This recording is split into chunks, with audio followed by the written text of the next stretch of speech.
Hi, this is Joe Biden. I'm filling in for President Obama this weekend because he's on his way back from Afghanistan, where he was spending some time with the brave men and women of our armed forces. You all know it's tough. It's tough to be far away from home during the holidays, especially in a war zone. So he wanted to be there in person to thank all of those troops on behalf of the American people for the service and sacrifice each one of them are making. And here at home, the First Lady and my wife Jill have made supporting military families a priority. You know, these families are also making difficult sacrifices for our country, and they deserve our admiration and our gratitude as well.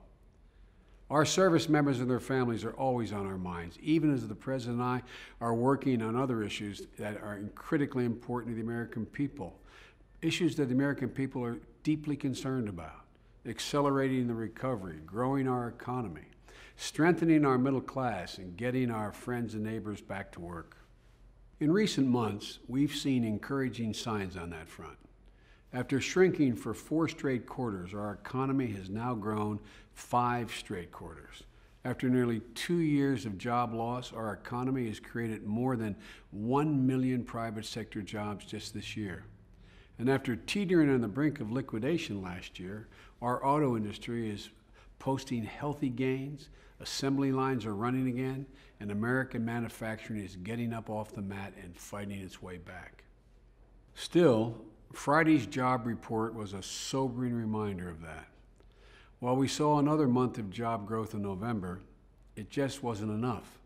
And it underscores why it's so important to get going without delay on the 2 things that will most impact on growing our economy. The first is we've got to extend the tax cuts for the middle class that are set to expire at the end of this month. If we don't extend those tax cuts for the middle class, millions of people, millions of families will see a big bite out of their paycheck starting on January 1. And that's the last thing we should let happen. After a decade in which the middle class lost ground, families can ill afford a tax hike, and our economy cannot afford the hit it will take if middle class families have less money to spend. The second thing we've got to extend unemployment insurance for Americans who have lost their jobs in a tough economy.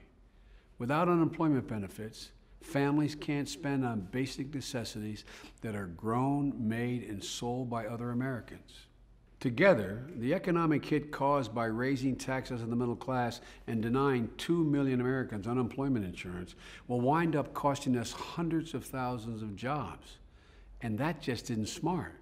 And cutting unemployment insurance is not only not smart, it's not right either. It would mean telling millions of our neighbors who are out of work today through no fault of their own that they're on their own. That's no message to send in this season of hope.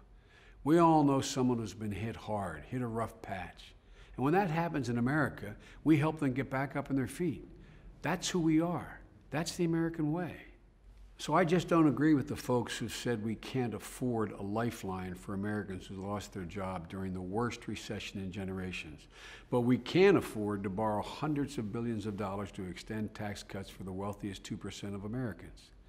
That's bad economic policy, and it's also just simply wrong. Congress must extend those needed unemployment benefits before it goes home this year, and it must bolster economic growth by preserving tax cuts for our middle class.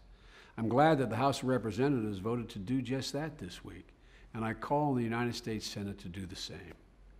Look, folks, there's no doubt these are tough times, but we are slowly but surely fighting our way back, moving forward.